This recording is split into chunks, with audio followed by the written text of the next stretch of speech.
अज्ञातिमिरान्धस्य ज्ञानाञ्जनशलाकया चक्षुरुन्मिलितं येन तस्मै श्रीगुरवे नमः। श्रीचैतन्यमनोभीष्टं स्थापितं येन भूतले स्वयं रूपः कदा मह्यं ददाति स्वपदान्तिकम्।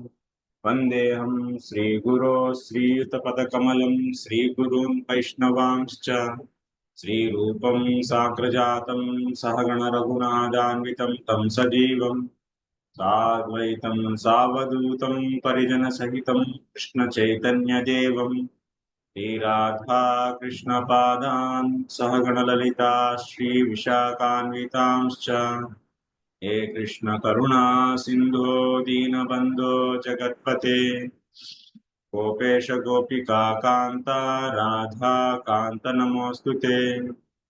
तप्त कांचन गौरांगी राधे वृंदावनेश्वरी वृषभानुसुते देवी प्रणमामि हरिप्रिये। वाञ्छाकल्पतरुभ्यश्च कृपा सिन्धुभ्य एव च पतितानां पावनेभ्यो वैष्णवेभ्यो नमो नमः।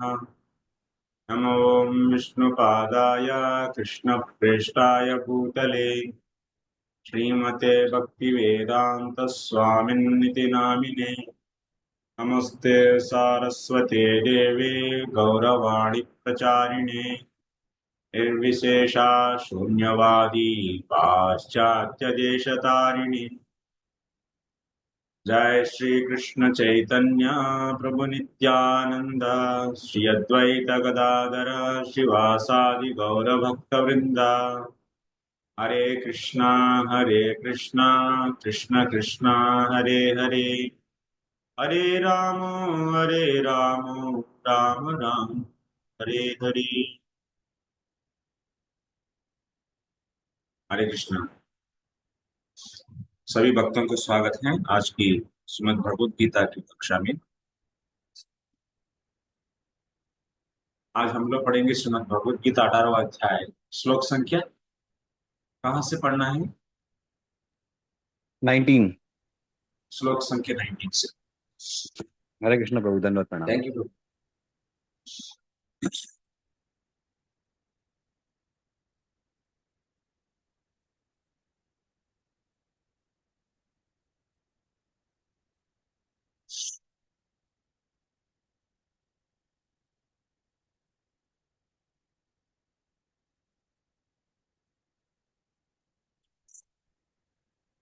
पिछले क्लास में हम लोग देख चुके थे ज्ञानम, ज्ञेयम और ज्ञाता। ये तीनों कर्म करने के लिए कारण है। कर्म करने के लिए प्रेरणा क्या है? ज्ञानम माने ब्रह्म ज्ञान, और ज्ञेय माने उस ब्रह्म को जानने वाला, सॉरी वो ब्रह्म, और ज्ञाता माने जानने वाला। सो हर एक व्यक्ति ब्रह्म को जानना चाहते हैं ज्ञान की द्वारा।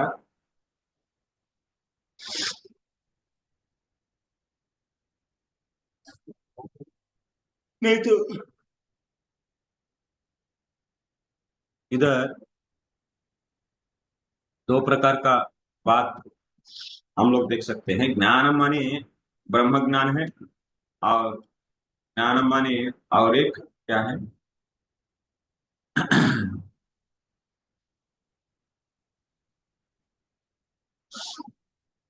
तदेवं भगवन्मते उक्तलक्षणाः सात्विकतेजः एवं संन्यास ज्ञानिनां भक्तानां तु कर्मयोगस्य स्वरूपेण एव त्यागः उगम्यते।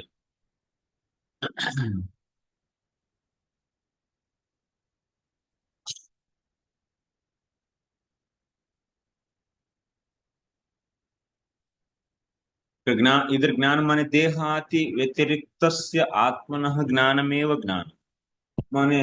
इधर ज्ञान माने ब्रह्म ज्ञान नहीं है, बल्कि सॉरी, एक्चुअली ब्रह्म ज्ञान भी वही है। तो पहले पहले ज्ञान माने क्या लेना इधर? शरीर से अतिरिक्त है आत्मा, ये एक ज्ञान है या नहीं? ये ज्ञान, ये ज्ञान के द्वारा आत्मा अपने आप को जानना।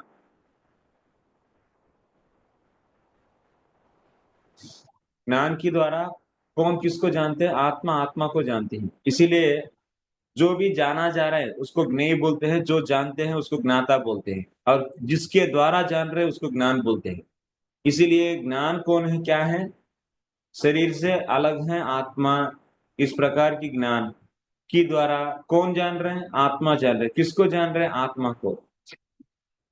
तो ये ज्ञान, ज्ञेय और ज्ञाता, ये ये हम लोगों को चाहिए। माने हम लोग सभी अपने आप को जानना चाहते हैं। मैं शरीर नहीं हूं, मैं आत्मा हूं। इसीलिए क्या करना पड़ेगा? कर्म करना पड़ेगा। इसीलिए कर्म के लिए प्रेरणा क्या है? अपन आत्म साक्षात्कार करना। सिंपल भाषा में बोलना है तो आत्म साक्षात्कार करने के उद्देश्य से ही हम लोग कर्म करते हैं। कर्म के लिए प्रेरणा क्या है? कर्म का प्रेरणा, कर्मियों की दृष्टि में कर्म के लिए प्रेरणा क्या है? किसके कारण कर्मियों कर्म करते हैं? तो इंद्रिय भोग, इंद्रिय तृप्ति। लेकिन इधर क्या कहा जा रहा है? इंद्रिय तृप्ति कर्म के लिए कारण नहीं है, बल्कि आत्म साक्षात्कार कर्म के लिए प्रेरणा है। कर्म करने के लिए क्या प्रेरणा है? आत्म साक्षात्कार। इसीलिए हमारा समाज में जो भी धर्म या नहीं तो कर्म दिया गया, उसका उसका पीछे क्या राज है? उसका पीछे प्रेरणा क्या है? आत्म साक्षात्कार, इंद्रिय तृप्ति नहीं। अभी पूरा समाज जानना चाहिए आत्म साक्षात्कार ही हमारा कर्म के लिए प्रेरणा है करके। लेकिन अभी लोग भौतिक स्तर पर गिर गए हैं, एक्चुअली भौतिक स्तर पर हैं। इसीलिए वो लोग कर्म के लिए कारण क्या सोचते हैं? इंद्रिय भोग, इंद्रिय तृप्ति। लेकिन इधर भगवान क्या बोल रहे? कर्म चोदना। चोदना माने प्रेरणा। कर्म का प्रेरणा क्या है? ज्ञान, ज्ञेय और ज्ञाता। माने मैं शरीर नहीं, मैं आत्मा। इस प्रकार की ज्ञान कर्म के लिए प्रेरणा है। और क्या प्रेरणा है? ज्ञाता माने जानने वाला। कौन? आत्मा। आत्मा प्रेरणा है।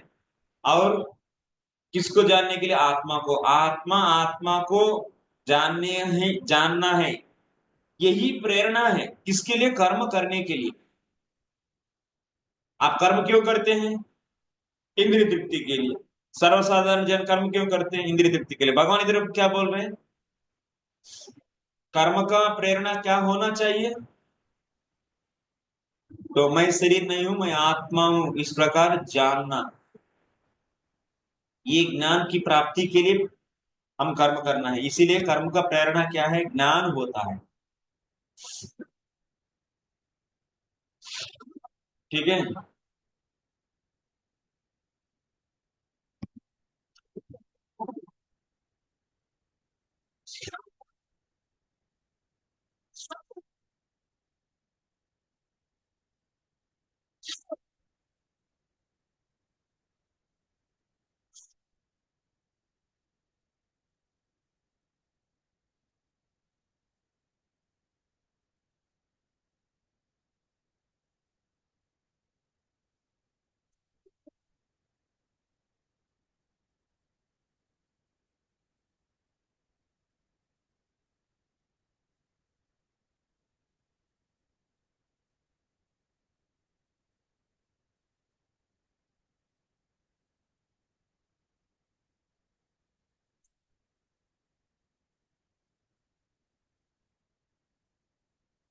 ओके।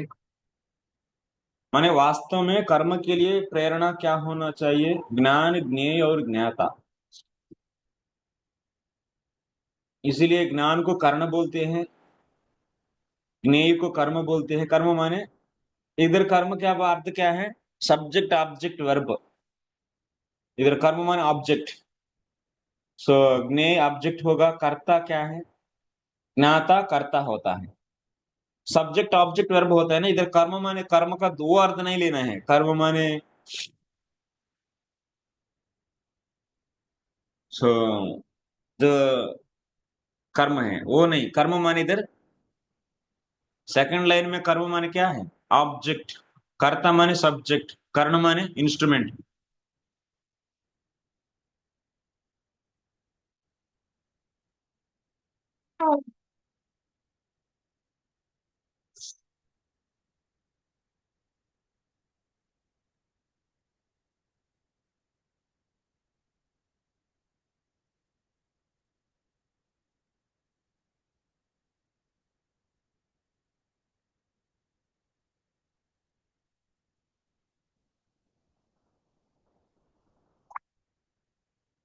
ओके।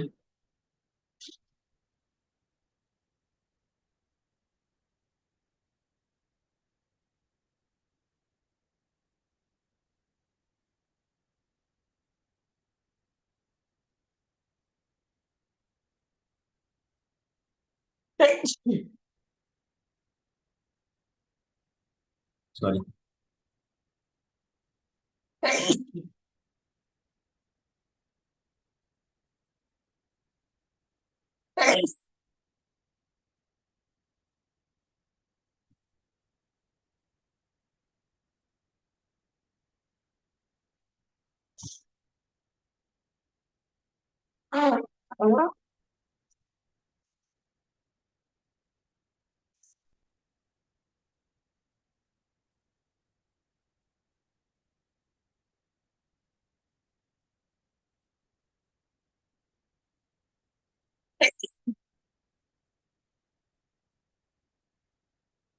ज्ञानं कर्म च कर्ता च त्रिदैवा गुणभेदतः प्रोच्यते गुणसङ्ख्यानि यथा वच्छृणुतान्यपि।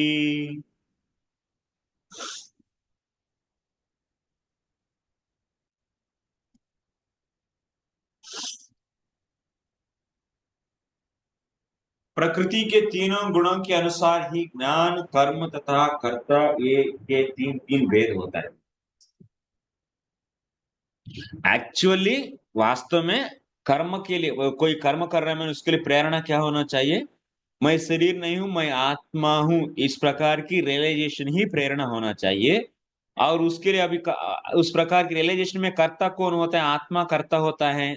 और कर्म कौन होगा? कर्म पद, कर्म माने कर्म पद, ऑब्जेक्ट कौन होगा? आत्मा ही होगा। आत्मा आत्मा को जानती है ना, तो तब जानने वाला आत्मा है। कोई जाना जाए चीज कौन है? आत्मा ही। जैसा भी एग्जाम्पल, मैं पुस्तक को जानता हूं, तो मैं क्या हो गया? राम नहीं तो राम पुस्तक को जानते हैं। राम क्या हो गया? राम कर्ता हो गया। पुस्तक क्या हो गया? कर्म हो गया। जानना क्या हो गया? क्रिया हो गया। है ना? सब्जेक्ट ऑब्जेक्ट और वर्ब रहता है हर एक सेंटेंस में। वैसा ही आत्मा आत्मा को जानता है। किसकी द्वारा? ज्ञान की द्वारा। ज्ञान की द्वारा आत्मा आत्मा को जानता है। तो इसलिए आत्मा क्या हो गया? कर्ता हो गया। आत्मा क्या हो गया? मैंने जाना जाए चीज भी आत्मा ही है ना, वो भी कर्म हो गया। माने आत्मा का क्या होगा इधर? वो करता है, माने वो ज्ञाता, जानने वाला। तो और जाना जाए चीज कौन है? वो भी आत्मा है। किसकी द्वारा जान रहे हैं? ज्ञान की द्वारा। क्या करें अभी?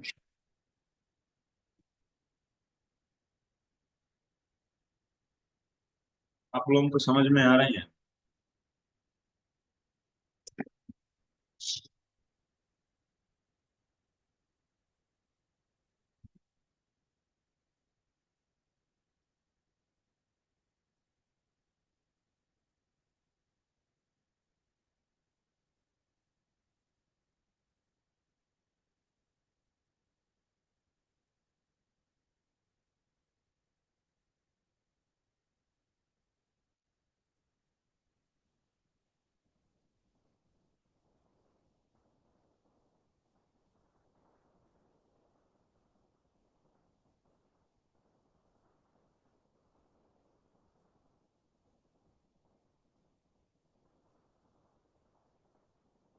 ज्ञान के द्वारा आत्मा आत्मा को जानता है।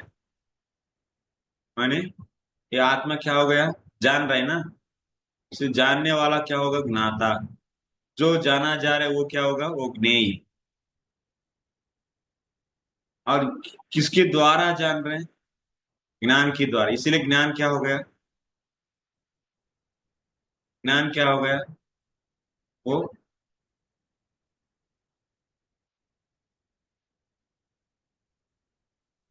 ज्ञान। ज्ञान मान इधर क्या है? देह आदि व्यतिरिक्त। आत्मा देह से अलग है, यही ज्ञान है।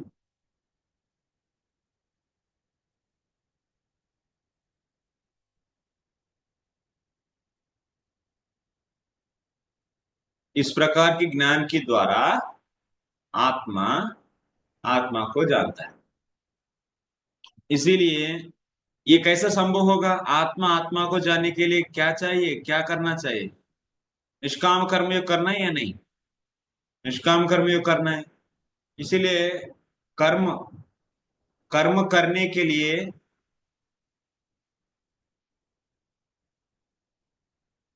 प्रेरणा क्या है?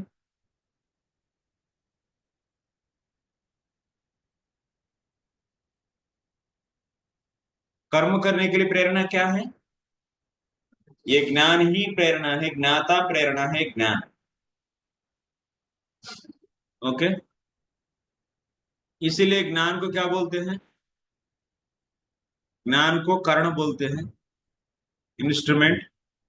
ज्ञाता को क्या बोलते हैं? कर्ता बोलते हैं।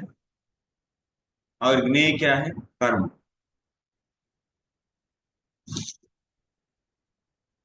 कर्ण मानी इंस्ट्रूमेंट इंग्लिश में।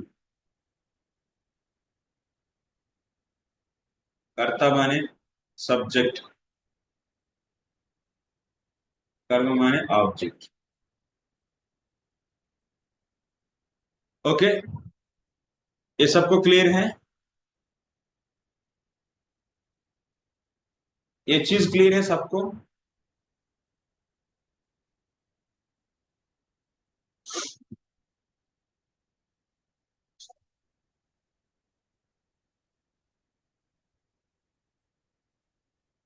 इंद्राणी माता जी क्लियर है?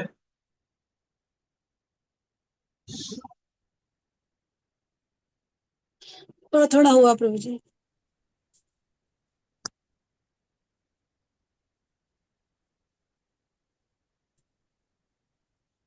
अमर नेता है? देखना जय वाली मूर्ति। क्या? हरे कृष्ण प्रभु जी। जय वाली प्रभु जी मूर्ति बोल रही माता जी। थोड़ा सा क्लियर हुआ, रीडिंग थोड़ी सी करेंगे तो फिर क्लियर हो जाएगा। दोबारा सुन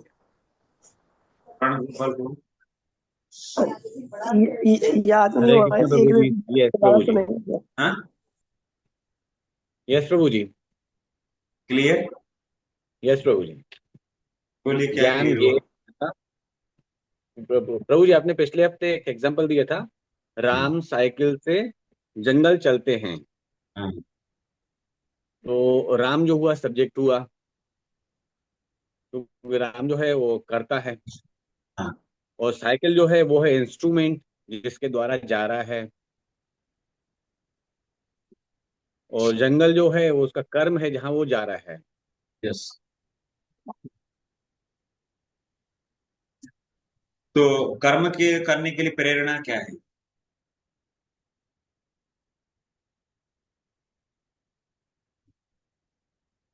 कर्म करने के लिए कोई कर्म कर रहा है, मैंने कोई कर्म करना है। जैसे आप काम करते हैं ना, आप इसमें प्रेरणा क्या है?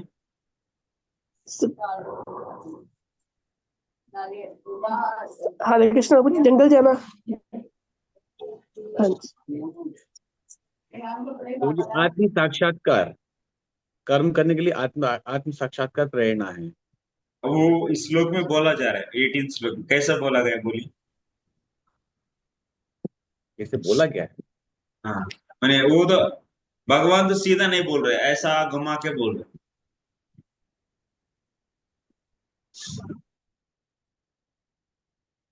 चलिए अभी हम आप सबको फ्लाइट में ले चले कि आपका कोर्स खत्म कर दें। मैं बहुत समय रगड़ नहीं सकता हूँ, आप लोग भी बहुत दिक्कत है।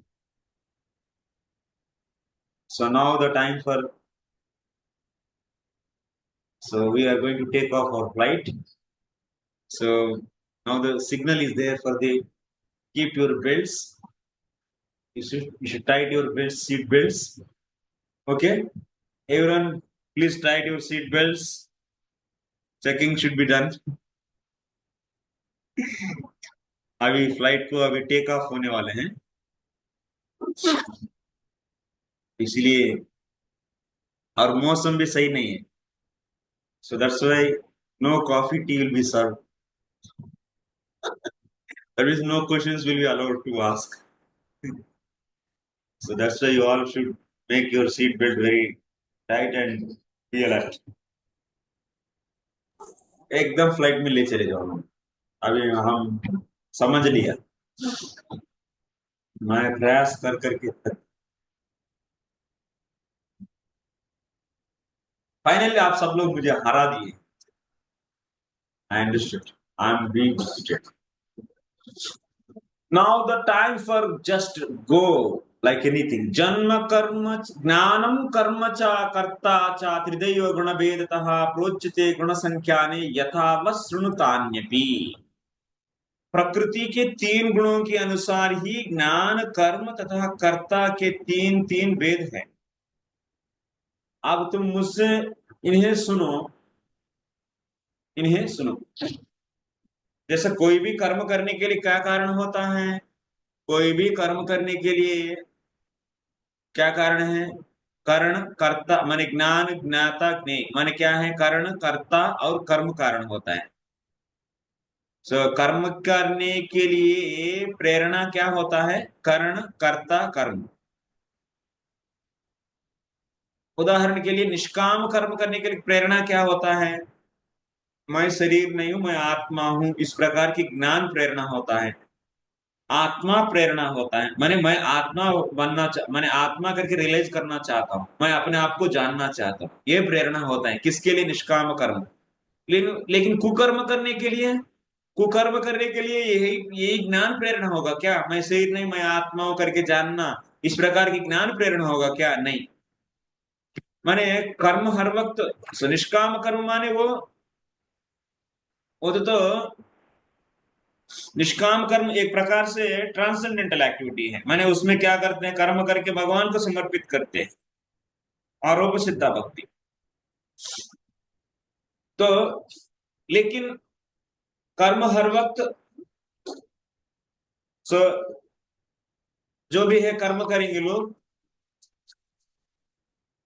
वो लोग कर्म हर वक्त एक ही प्रकार का नहीं करते।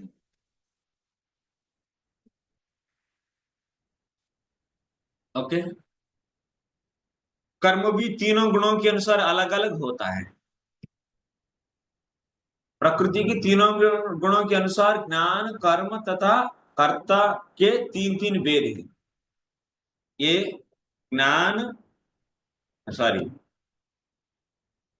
ज्ञान कर्म कर्ता, ज्ञान माने इधर कर्ण, कर्ण लिख लो। कर्ण कर्म तथा कर्ता, ज्ञानम कर्म च कर्ता च त्रिधैव गुणभेदतः प्रोच्यते गुण संख्याने यथावत् शृणुतान्यपि। प्रकृति के तीनों गुणों के अनुसार ज्ञान कर्म तथा कर्ता ये तीन भेद होता है।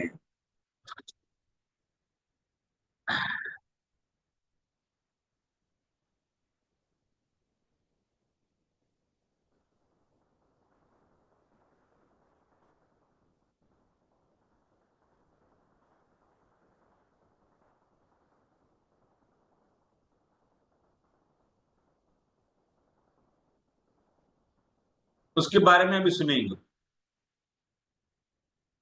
सर्वभूतेषु येनैकं भावमव्ययमीक्षते अविभक्तं विभक्तेषु तज्ज्ञानं विद्धि सात्विकम्। इस श्लोक में जाने के पहले एक बार तात्पर्य पढ़ेंगे। 14वें अध्याय में प्रकृति के तीन गुणों का विस्तार से वर्णन हो चुका है। उस अध्याय में कहा गया था कि सतोगुण प्रकाशक होता है, रजोगुण भौतिकवादी तथा तमोगुण आलस्यता प्रमाद का प्रेरक होता है। प्रकृति के सारे गुण बंधकारी हैं, वे मुक्ति के साधन नहीं है। यहाँ तक कि सतोगुण में भी मनुष्य बद्ध रहता है। 17वें अध्याय में भिन्न प्रकार के मनुष्य द्वारा भिन्न गुणों के में रहकर की जाने वाली विभिन्न प्रकार की पूजा का वर्णन किया गया। इस श्लोक में भगवान कहते हैं कि तीनों गुणों के अनुसार विभिन्न प्रकार के ज्ञान कर्ता तथा कर्म के विषय में बताना चाहते। माने कोई लोग जैसा भौतिक फलों के लिए काम करते हैं, और कुछ लोगों आत्म साक्षात्कार के लिए काम करते हैं, और कुछ लोग भगवान को सेवा करने के लिए काम करते हैं। तो इसीलिए इसीलिए क्या होगा, कर्म भी अलग प्रकार का होगा, कर्ता भी अलग प्रकार का होगा, और उसका ज्ञान भी अलग अलग प्रकार का होगा। नेक्स्ट, सर्वभूतेषु येनैकं भावमव्यय भावमव्ययमीक्षते अविभक्तं विभक्तेषु तज्ज्ञानं विद्धि सात्विकम्। जिस ज्ञान से अनंत रूप में विभक्त सारे जीवों में एक ही अविभक्त आध्यात्मिक प्रकृति देखी जाती है, उसे ही तुम सात्विक जानो। क्या बोल रहे इस श्लोक में? तात्पर्य सुनिए। जो व्यक्ति हर जीव में है, चाहे वो देवता हो, पशु पक्षी या जल जंतु अथवा पौधा हो, एक ही आत्मा देखता है, उसे सात्विक ज्ञान प्राप्त रहता है। समस्त जीवों में एक ही आत्मा है, यद्यपि पूर्व कर्मों के अनुसार अनेक शरीर भिन्न भिन्न है।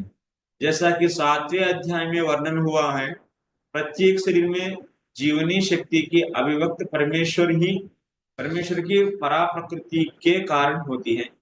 उस प्रकार परा प्रकृति, उस जीवनी शक्ति को प्रत्येक शरीर में देखना सात्विक दर्शन है।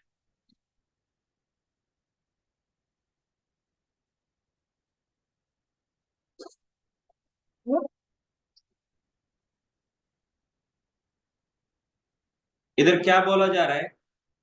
सर्वभूतेषु येन एकम भावम अव्ययम ईक्षते। समस्त जीवों में एक भाव को देखना। तो वो सात्विक होता है। ऐसा देखना क्या होगा? सात्विक ज्ञान होगा। समस्त जीव में एक भाव को देखना, एक भाव को। तो इस प्रकार ज्ञान क्या होगा? वो सात्विक होता है। माने सभी में प्राण है, सभी में, सभी को भूख लगता है, सभी को दर्द होता है। इस प्रकार समस्त भूतों में एक भाव को देख, सब में जीवन है। ऐसा नहीं है कि मेरा भूख भूख है,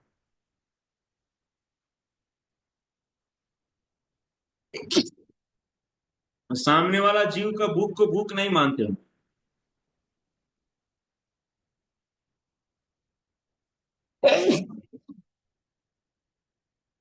रे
सारे जीवों में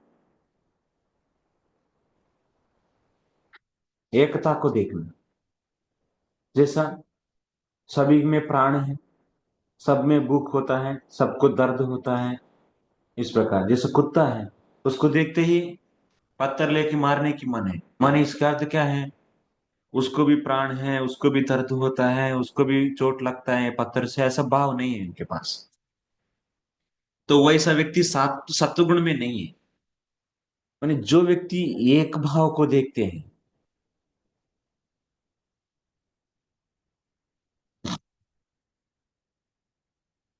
सर्वभूतेषु येन एकम भावम अव्ययम ईक्षते।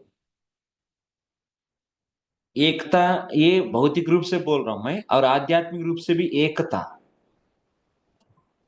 अव्ययम, अविनाशी, अविभक्तम, विभक्ति तज्ज्ञान विद्धि सात्विकम। इधर प्रभुपाद और भी विस्तार से बोल रहे हैं। प्रत्येक शरीर में जीवनी शक्ति की अविभक्त परमेश्वर की परा प्रकृति के कारण होती है। माने जीवनी शक्ति माने लिविंग सिम्टम्स, ये सभी क्या हो, किसके कारण? भगवान की शक्ति से ही, परा प्रकृति से ही होता है। उस एक परा प्रकृति, उस जीवनी शक्ति को प्रत्येक शरीर में देखना सात्विक दर्शन। माने जीवनी शक्ति को देखना, माने सभी जीव हैं उसका, माने इससे क्या समझ में आता है? जीव माने सब में दर्द होता है, सबका भूख होता है, सबका रक्षा चाहिए, ये सब ऑटोमेटिकली देख पाएगा वो। तो ऐसा व्यक्ति सत्वगुण में है। यह जीवनी शक्ति अविनाशी है, भले ही शरीर विनाशशील हो। जो आपसी भेद है वह शरीर के कारण है। चूंकि बद्ध जीवन में अनेक प्रकार के भौतिक रूप है, अतएव जीवन शक्ति विभक्त प्रतीत होता है। लेकिन हम लोगों को लगता है कि ये कुत्ता अलग है और बिल्ली अलग है, गधा अलग है, ऐसा। लेकिन सब में जीवनी शक्ति एक ही है, अलग अलग नहीं है। तो ऐसा देख पाना, ये ऐसा निराकार ज्ञान आत्म साक्षात्कार का एक पहलू है। पृथक्त्वेन तु यज्ञानम नाना भावान पृथक विधान वेत्ति सर्वेषु भूतेषु तज्ज्ञानम विद्धि राजसम। जिस ज्ञान से कोई मनुष्य विभिन्न शरीरों में भिन्न प्रकार का जीव देखता है, उसे तुम राजसी जानो।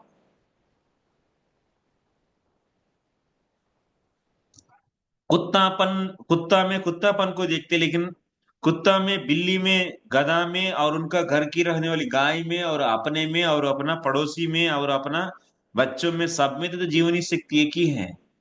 वैसा नहीं देख पा रहे।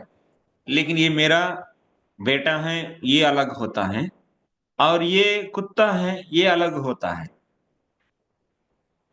ये दोनों भिन्न भिन्न है, भिन्न भिन्न प्रकार का जीव है।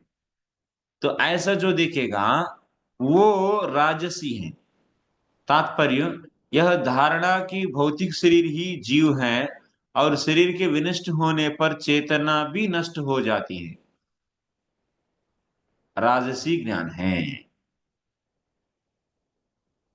माने एकता को नहीं देख पा रहे। माने परमेश्वर का पराशक्ति है, वो जीवनी शक्ति के लिए कारण है, और उसको नहीं देख पा रहे। ये सभी अलग अलग जीव हैं, ऐसा धारणा है उसका पास। इस ज्ञान के अनुसार एक शरीर दूसरे शरीर से भिन्न है, क्योंकि उनमें चेतना का विकास भिन्न प्रकार से होता है। अनिदा चेतना को प्रकट करने वाला पृथक आत्मा ना रहे। शरीर स्वयं आत्मा है और शरीर के परे कोई पृथक आत्मा नहीं है। इस ज्ञान के अनुसार चेतना अस्थाई है, या यह कि पृथक आत्माएं नहीं होती है, एक सर्वव्यापी आत्मा है जो ज्ञान से पूर्ण है, और यह शरीर क्षणिक अज्ञानता का प्रकाश है, या यह कि इस शरीर के परे कोई विशेष जीवात्मा या परमात्मा नहीं।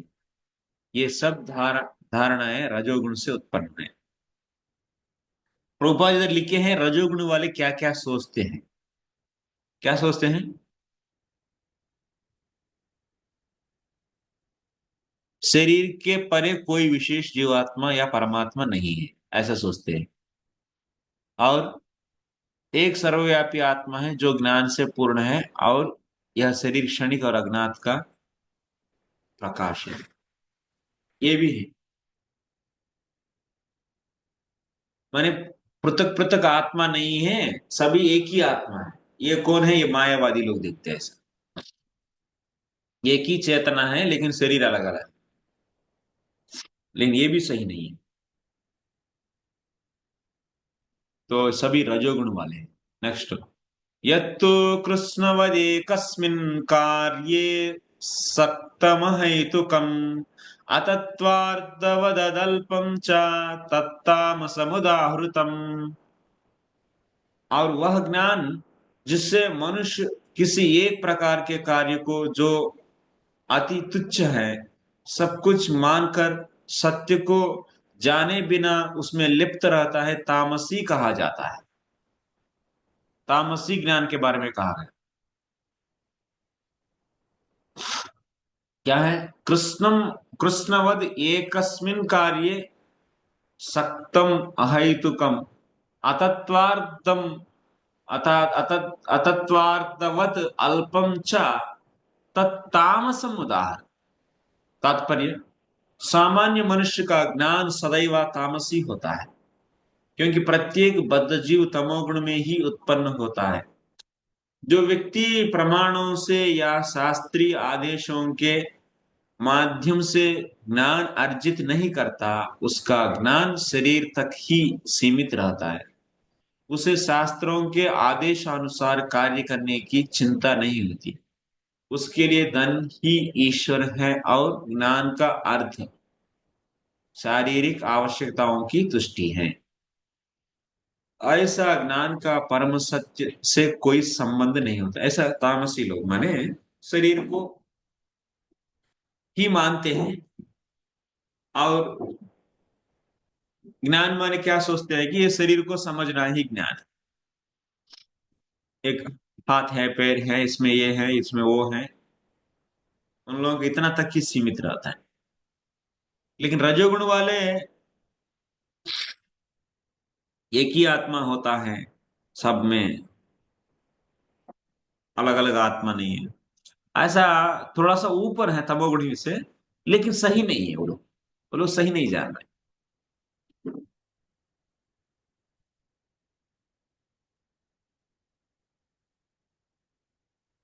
लेकिन कम से कम ये जानते हैं कि शरीर से अतिरिक्त कोई आत्मा नहीं है, शरीर ही आत्मा भी है, ऐसा भी जानेंगे।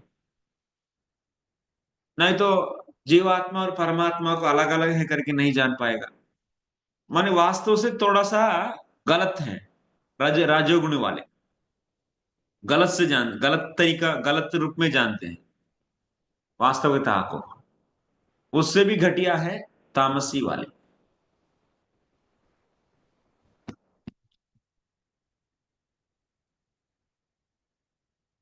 उसके लिए धन ही ईश्वर है और ज्ञान का अर्थ शारीरिक आवश्यकताओं की तुष्टि है। धन ही ईश्वर है।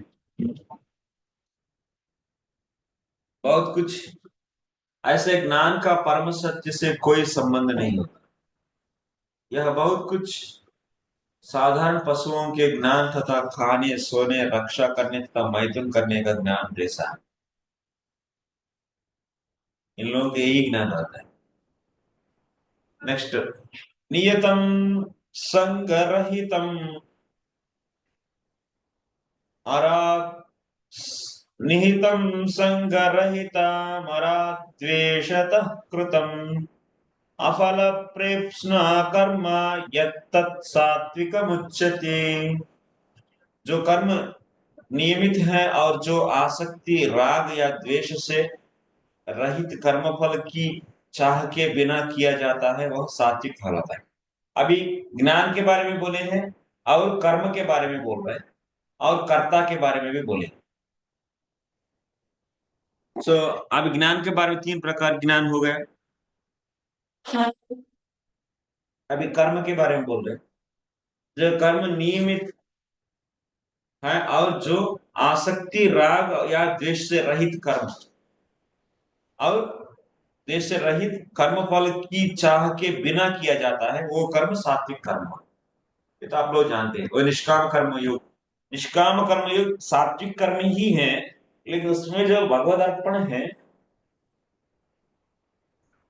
सो कभी कभी हम लोग उसको सात्विक कर्म भी बोलते हैं, लेकिन भगवत अर्पण रहने से उसको आरोप सिद्ध भक्ति भी कहते हैं। किस दृष्टि में सात्विक बोलते हैं? क्योंकि उसमें कर्म फल के प्रति आसक्ति नहीं है, इसलिए निष्काम कर्मयोग सात्विक कर्म भी होती है। वो तो संदर्भ के अनुसार ले सकते हैं, सात्विक भी बोल सकते हैं, और उसमें भक्ति अंश को देखकर उसको आरोप सिद्ध भक्ति भी कह सकते हैं। लेकिन इसमें बहुत बड़ा माने देखने की दृष्टि, जैसे जानवर और मनुष्य समान है, किस दृष्टि से? दोनों में प्राण है, इसलिए दोनों एक है। जैसे सभी क्षीरद, क्षीरद माने मिल्क देकर पालन करने वाला, सभी जानवर एक कैटेगरी। इन सभी लोग अपना बच्चों को दूध देकर पोषण करते हैं। इस प्रकार देखेंगे तो गाय मनुष्य सब एक, ऐसे देखने की दृष्टि से। निष्काम कर्म योग में फलासक्ति के बिना कर्म किया जा रहा है, तो इसीलिए ये सात्विक भी है, और उसको भगवान को समर्पित करते हैं, इसीलिए इसको आरोप सिद्धा भी है, ऐसा कहते हैं। ओके, एनीवे पॉइंट ये है कि बिना आसक्ति का, राग द्वेषों से रहित और कर्मफल की कोई चाह नहीं है, ऐसा करके कर्म करते तो वो सात्विक। यत्तु कामेप्सुना कर्म साहंकारेण वा पुनः क्रियते बहुलायासं तद्राजसमुदाहृतम्। लेकिन जो कार्य अपनी इच्छा पूर्ति के निमित्त प्रयास पूर्वक एवं मिथ्या अहंकार के भाव से किया जाता है, वह रजोगुणी कहा जाता है। अहंकार से करेंगे तो वो रजोगुणी कर्म होता है। अनुबंधम क्षयम हिंसाम अनपेक्षा च पौरुषम मोहदाराभ्यते कर्म यत्तत्तामसमुच्यते। जो कर्म मोहवश शास्त्रीय आदर्शों की अवहेलना करके तथा भावी बंधन की परवाह किए बिना या हिंसा अथवा अन्यों को दुख पहुंचाने के लिए किया जाता है, वह तामसी कहलाता है। दूसरों के दुख के लिए किया गया कर्म तामसी कर्म है, ठीक है। तो और उसमें कोई भी शास्त्रों का विधि विधानों का पालन नहीं होता है, ऐसा कर्म किया जाएगा तो वो तामसी कर्म कहते हैं, शास्त्र से विरुद्ध। नेक्स्ट, मुक्त संगो न हमवादी धृत्युत्साहम धृत्युत्साह समन्वितः सिद्धया सिद्धयोर निर्विकार सिद्ध सिद्धय सिद्धियोर निर्विकार कर्ता सात्विक उच्चते। अभी कर्ता के बारे में क्या क्या बोल रहे हैं? ज्ञान बोला गया, कर्म बोला गया, अभी कर्ता के बारे में बोल। जो व्यक्ति भौतिक गुणों के संसर्ग के बिना अहंकार रहित संकल्प तथा उत्साह पूर्वक अपना कर्म करता है और सफलता अथवा असफलता में विचलित रहता है, अविचलित रहता है, वह सात्विक कर्ता कहलाता है। माने सात्विक कर्ता कौन होता है? अहंकार से रहित। माने मैं फलाना ठिकाना, मैं जैसा भी कोई भी नेता है तो नेता तो मैं नेता हूं, ऐसा दम्भ अहंकार कुछ नहीं रहता। यस, बिना अहंकार का संकल्प, मेरा धर्म है प्रजाओं की रक्षा करते हैं, उत्साह से करते हैं, कोई अटैचमेंट नहीं उस उपाधि के लिए, बस अपना धर्म मानकर अपना बिना आसक्ति के वो ऐसा अपना आप करते रहते हैं, और बिना बिना सफलता असफलता में कोई उनमें प्रभाव नहीं पड़ता है। तो कोई प्रशंसा कर रहे हैं तो कोई उनको विमर्शा कर रहा है, उससे कोई मतलब नहीं। सफलता आएगा असफलता आएगा उससे कोई मतलब नहीं, अपना धर्म है बिना आसक्ति को करेंगे। इस प्रकार का करने वाला कर्ता को सात्विक कर्ता कहते हैं। नेक्स्ट, रागी कर्म फल प्रेप्सुर लुब्धो हिंसात्मको शुचि ऋषिकेशान्वितः कर्ता राजसः परिकीर्तितः। जो कर्ता कर्म,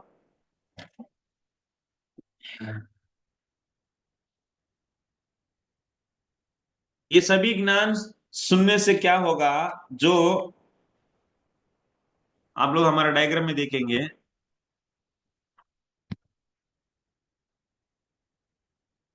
ये सब ज्ञान सुनने से किसको फायदा होगा?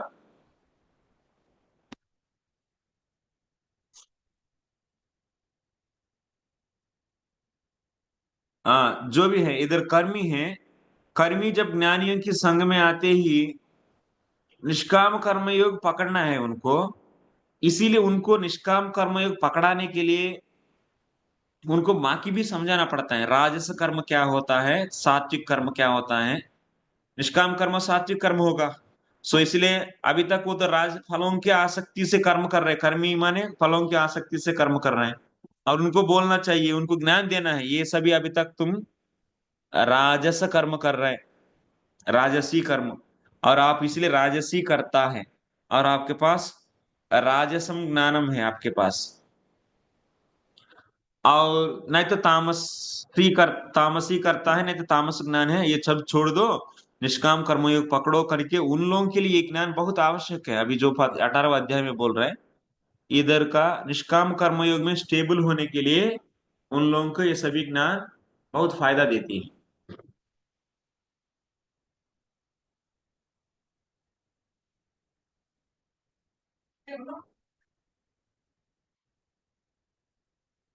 जो कर्ता कर्म तथा कर्मफल के प्रति आसक्ति होकर कर्मफलों का भोग करना चाहता है, तथा जो लोभी, सदैव ईर्ष्यालु, अपवित्र और सुख दुख से विचलित होने वाले हैं, वह राजसी करता है। वो कौन है? वो कर्मी है। कर्मी लोग जनरली राजसी करता होता है।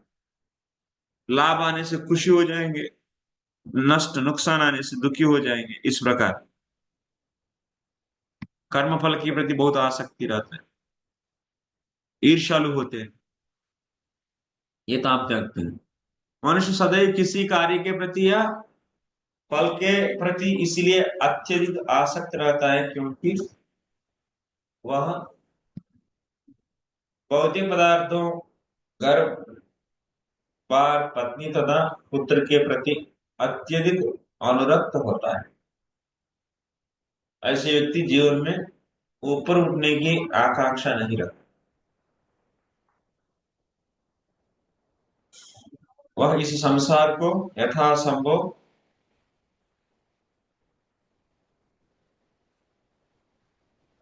आरामदेह बनाने में ही व्यस्त रहता है। मैंने हर वक्त कैसा सुखी रहूं, यही सोचते रहते हैं भौतिक रूप से।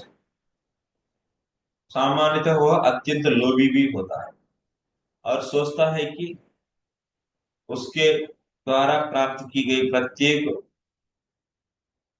वस्तु स्थायी है और कभी नष्ट नहीं होगी। मैंने जो भी मैं कमाया वो मेरे साथ में रहेगा और मैं उससे हर वक्त आनंद लेते रहूंगा। बहुत ईर्ष्या करते दूसरों को, इंद्रिय तृप्ति के लिए ही जीते रहते। ये राजसी करता है। नेक्स्ट, अयुक्त प्राकृत स्तब्ध शटो नैष्कृतिको लसः विषादी दीर्घसूत्री च कर्ता तामस उच्यते। जो कर्ता सदा शास्त्रों के आदेशों के विरुद्ध कार्य करता रहता है, जो भौतिकवादी, हठी कपटी तथा अन्यों का अपमान करने में पटु है, और तथा जो आलसी, सदैव खिन्न तथा काम करने में दीर्घसूत्री। तीन मछली का कथा बोला ना आप लोगों को पहले। दीर्घदर्शी, प्राप्त कालत्म है, दीर्घसूत्री। दीर्घसूत्री माने तमोगुण मेरा, प्राप्त कालत्म माने रजोगुण मेरा, राजस करता। और दीर्घदर्शी सात्विक करता।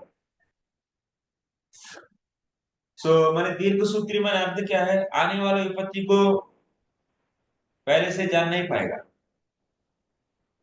विपत्ति आने के बाद भी वो उससे बचने के लिए उनके पास कोई उपाय नहीं रहता है, बस उसका बाधित हो जाते हैं, उससे पीड़ित हो जाते हैं। उसका बलि हो जाते हैं, उस विपत्ति का बलि हो जाते हैं। ये तामसी करता है। नेक्स्ट, बुद्धिर्वेदं धृतश्चैव गुणतस्त्रिविधः शृणु प्रोच्यमानमशेषेण पृथक्त्वेन धनंजय। ये धनंजय, अब मैं प्रकृति के तीनों गुणों के अनुसार तुम्हें विभिन्न प्रकार की बुद्धि तथा वृत्ति के विषय में विस्तार से बताऊंगा, तुम इसे सुनो। अभी बुद्धि के बारे में बोलने वाले हैं भगवान।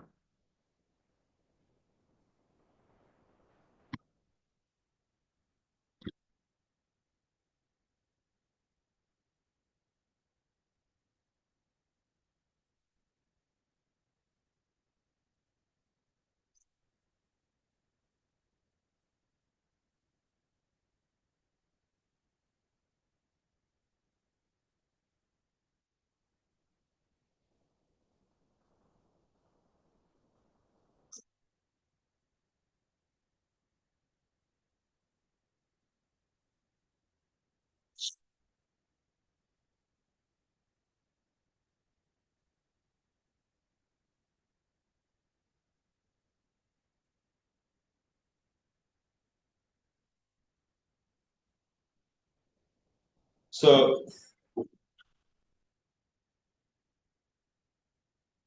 जो सात्विक व्यक्ति है, सात्विक कर्ता, सात्विक ज्ञान को उपासना करना है, सात्विक कर्म को करना है, और उनको और भी बाकी चीजों को, अभी सात्विक बुद्धि क्या होता है इत्यादि को भी जानना चाहिए। इसीलिए अभी सात्विक बुद्धि क्या होता है ये सभी बाकी का भी इंफॉर्मेशन देने लगा भगवान। नेक्स्ट, प्रवृत्तिं च निवृत्तिं च कार्ये भया भये बंधम मोक्षम च या वेत्ति बुद्धि सा पार्थ सात्विकी। सात्विक बुद्धि क्या है बोला जा रहा है। हे प्रतापुत्र, वह बुद्धि सतोगुणी है जिसके द्वारा मनुष्य यह जानता है कि क्या करणीय है और क्या नहीं करणीय है, किससे डरना चाहिए और किससे नहीं, क्या बांधने वाला है और क्या मुक्ति देने वाला है। माने सात्विक बुद्धि माने क्या है, बुद्धि का काम क्या है, निर्णय करना। माने सही क्या है गलत क्या है ये सही ढंग से कर पाते तो वो बुद्धि सात्विक बुद्धि है।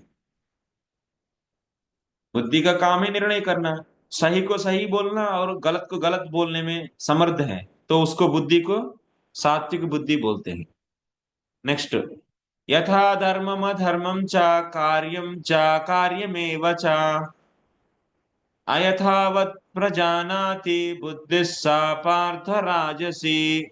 और राजस बुद्धि माने क्या होता है, ये प्रतापपुत्र, जो बुद्धि धर्म तथा अधर्म, करणीय तथा अकरणीय कर्म में भेद नहीं कर पाती, माने क्या उचित है क्या अउचित है, क्या सही है क्या सही नहीं है, इस सब निर्णय करने में असमर्थ जो बुद्धि है वो राजसी बुद्धि है। अधर्मम धर्ममिति या मन्यते तमसावृता सर्वार्थान् सर्वार्थान् विपरीतां सर्वार्थान् विपरीतांश्च बुद्धिः सा पार्थ तामसी।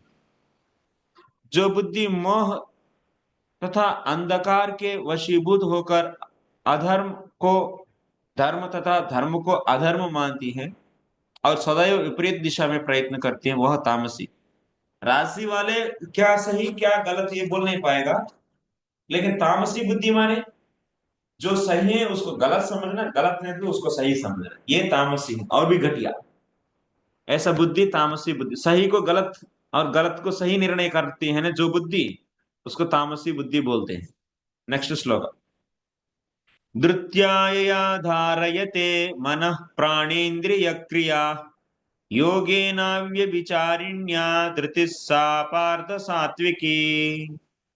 अभी क्या बोलने वाले हैं, तो बुद्धि तीन प्रकार का हो गया। अभी देखिए धृति के बारे में बोल रहे हैं।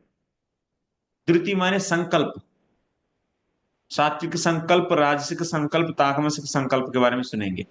हे प्रतापुत्र, जो अटूट है, जिसे योगाभ्यास द्वारा अचल रहकर धारणा किया जाता है, और जो इस प्रकार मन, प्राण तथा इंद्रियों के कार्यकलापों को वश में रखती है, वह धृति सात्विक है। एक मिनट।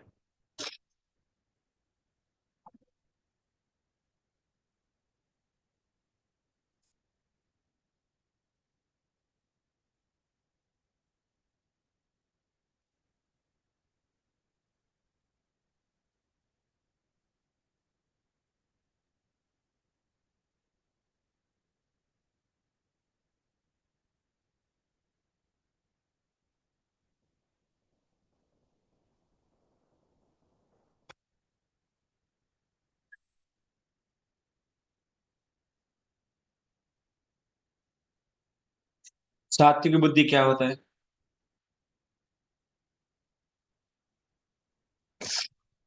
सात्विक धृति, धृति के माने क्या होता है? धारणा करना।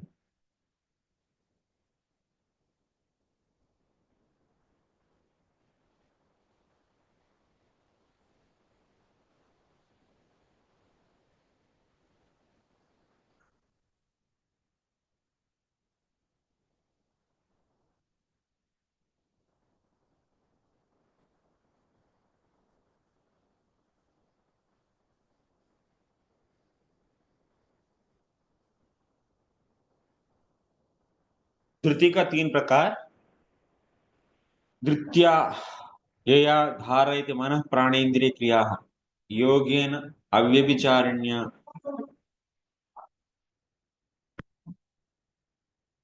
जो संकल्प योग के द्वारा आ रहा है, जो संकल्प, जो धारणा योग के द्वारा आ रहा है, तो उस धारणा को सात्विक धारणा बोलते हैं।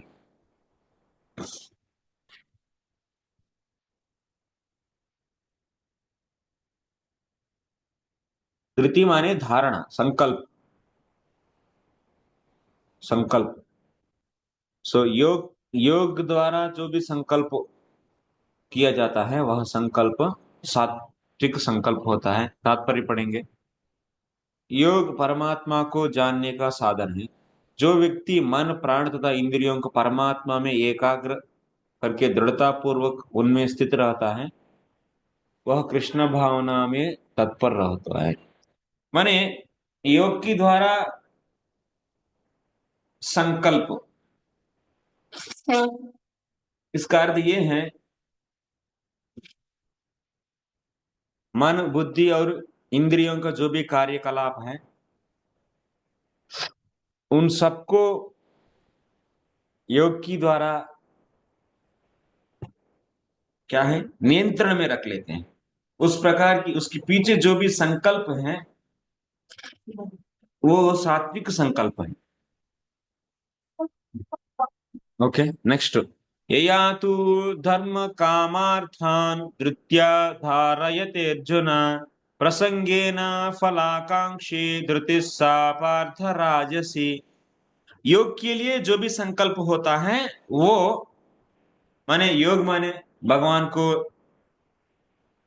पाना चाहते हैं, भगवान से जुड़ना चाहते हैं, इसी को योग बोलते हैं। उसके लिए जो भी धृति संकल्प होता है, वो सात्विक संकल्प है, सात्विक धृति है। लेकिन फल के लिए जो भी धृति, मुझे ये चाहिए, मुझे ये पाना है, मैं प्राइम मिनिस्टर बनना चाहता हूँ, या मैं करोड़ों कमाना चाहता हूँ, उसके लिए जो भी संकल्प है ना, वो संकल्प, वो नहीं तो वो धृति। धृति माने संकल्प। वह संकल्प क्या है? राजसी संकल्प है। लेकिन हे अर्जुन, जिस धृति से मनुष्य धर्म, अर्थ तथा काम के फलों में लिप्त बना रहता है, वह राजसी है। बहुत बड़ा इंजीनियर बनना है, बहुत ये बनना है, वो बनना है, भौतिक, वो संकल्प क्या है? राजसी संकल्प कहते हैं, राजसी धृति। आध्यात्मिक उन्नति के लिए जो भी संकल्प है, वो सात्विक। यया स्वप्नम भयम शोकम विषादम मदमेव च न विमुंचते धुर्मेधा धृतिस्सा पार्थ तामसी। के बाद जो धृति स्वप्न भय शोक विषाद तथा मोह के परे नहीं जाती।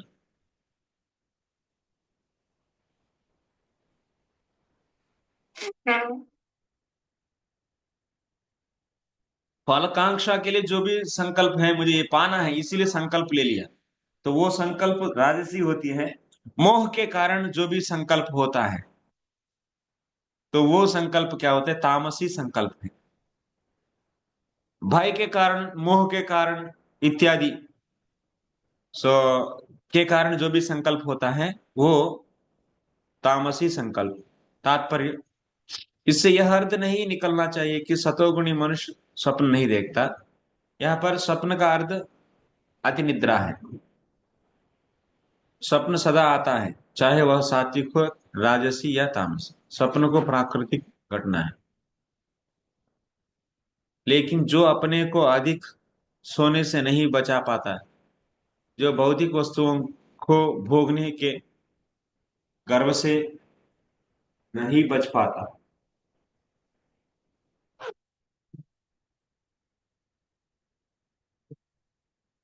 जो सदैव संसार पर प्रभुत्व जताने की स्वप्न देखता है, तामसी वृत्ति है वो। सुखम तु इदानीं त्रिविधं शृणु मे भरतर्षभ, अभ्यासाद्रमते यत्र दुःखान्तं च निगच्छति, यत्तदग्रे विषमिव परिणामे मृतोपमम्, तत्सुखम सात्विकम प्रोक्तम आत्मबुद्धि प्रसादजम। अभी सुख के बारे में बोलेंगे, तीन प्रकार की सुख। हे भरत श्रेष्ठ, अब मुझसे तीन प्रकार के सुखों के विषयों में सुनो,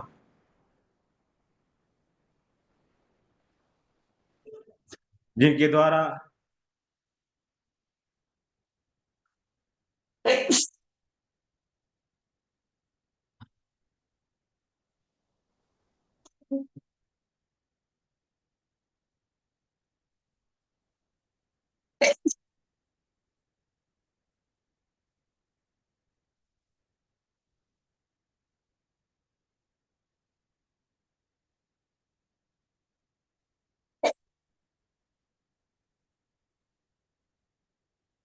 बद्ध जीव भोग करते हैं, और जिसके द्वारा कभी कभी दुखों का अंत हो जाता है।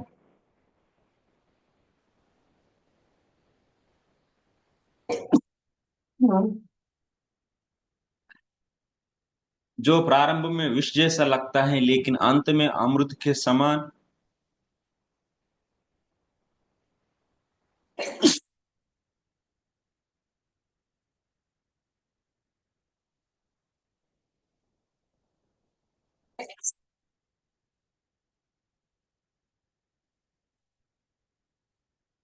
अमृत के समान है, और जो मनुष्य में आत्म साक्षात्कार जगाता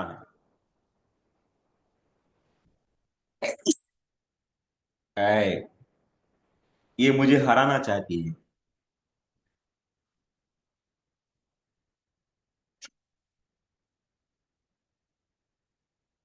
ये I don't want to be defeated.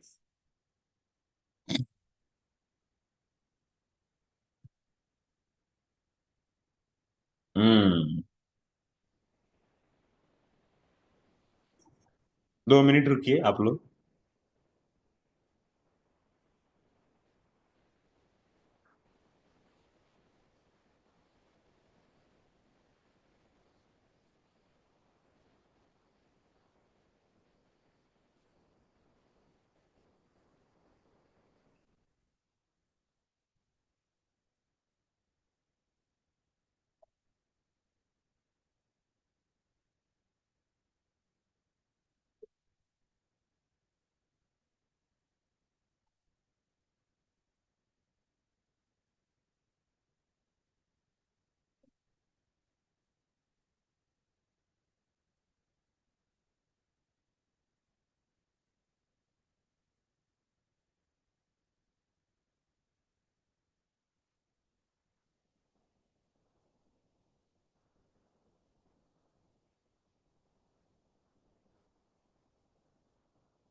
Okay,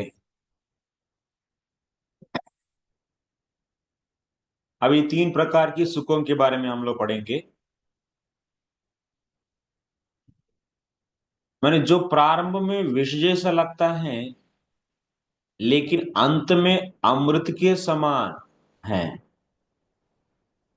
और जो मनुष्य में आत्म साक्षात्कार जगाता है, माने वो सुख आपको आत्मा को साक्षात्कार करने के लिए प्रेरणा देती है, वैसा सुख को क्या बोलते हैं? सात्विक सुख बोलते हैं। बद्ध जीव भौतिक सुख भोगने के बारंबार चेष्टा करता है, इस प्रकार वह चिरवित चरवण करता है। लेकिन कभी कभी ऐसा भोग के अंतर्गत वह किसी महापुरुष की संगति से भवबंधन से मुक्त हो जाता है।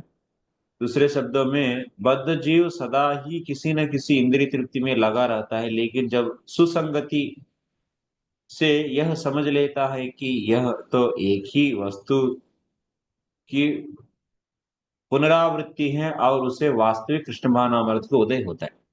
सुसंगति से ही, जैसा हम लोग डायग्राम में देखते हैं ना, जब तक माने सुसंगति नहीं होती, माने ज्ञानी का संग नहीं तो भक्त का संग, तब तक क्या करती है जीवात्मा? रजो तमोगुणों में रह जाती है। राजस कर्म राजस कर्ता बन के रहती है, रजो को राजस कर्म करती है और राजस ज्ञान को प्राप्त करके बैठी रहती है। राजस ज्ञान माने तो माने वेद को देखना, ये अच्छा है, ये बुरा है, ये जीव अच्छा है, ये जीव सही नहीं है, ऐसा अलग दृष्टि है। सब में एकता को नहीं देखना। और राजस करता है माने फल के लिए काम करते हैं, आसक्ति से करते हैं और फल के प्रति इच्छा और आसक्ति रहती है। और भी क्या है? तो राजस कर्म करते हैं, माने राजस कर्म माने क्या बोला मैंने? तो वो सात्विक कर्म माने कोई आसक्ति नहीं रहना उस कर्म में और कर्म के फल के प्रति। लेकिन इसमें जैसा बड़ा बड़ा टारगेट्स लगाना, क्या है? बहुत बड़ा धनी बनना है, ये राजस कर्म है। संकल्प से ऐसा भौतिक फल के लिए जो भी कर्म किया जाता है वो राजस कर्म, ये लोग राजस कर्म करते हैं, नहीं तो तामस कर्म करते हैं। और इसका बुद्धि भी राजस होती है कर्मियों का, और उनका धृति भी राजस होती है, और उनका सुख भी राजस सुख ही मिलता है। ओके। लेकिन जब संगति सुसंगति होती है, ज्ञानियों की संग में आएगा नहीं तो भक्तों की संगति, तब में क्या होगा? वो इसमें तो सत्वगुण में जाते हैं, इससे धीरे धीरे ट्रांसेंडेंटल हो जाते हैं। इसके भक्त के एसोसिएशन से ट्रांसेंडेंटल, ज्ञानी के एसोसिएशन से सत्वगुण में चले जाते हैं। यही बात बोल रहे हैं इधर प्रभुपाद जी। और ये सुख, ये जो सुख है सात्विक सुख, पहले में कड़वा लगता है, लेकिन बाद में धीरे धीरे वो बहुत अच्छा लगेगी और उससे उनको प्रेरणा मिलता है। जब सुख दुखों को समान दृष्टि में देखकर कर्म करने लगेंगे, और जब भी कर्म करते हैं उसमें कभी लाभ आएगा कभी अलाभ आएगा, उन दोनों के प्रति समभाव रखकर कर्म करने लगेगा, तो क्या होगा? पहले कठिन लगता है, लेकिन धीरे धीरे तो वो ये दोनों द्वंद्वों से मुक्त होने के कारण उसमें एक सात्विक सुख मिलेगा, और यही आत्म साक्षात्कार के लिए प्रेरणा हो जाती है।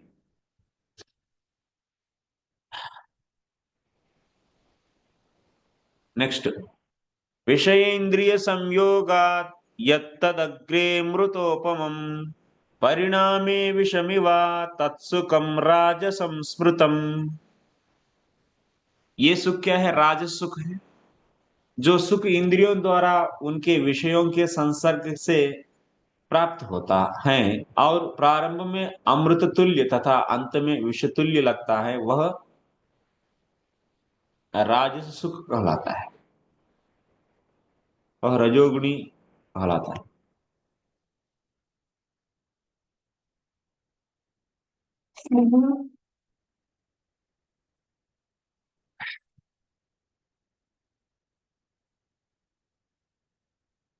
डोंट वरी, बॉडी को भी कंट्रोल कर सकते हैं।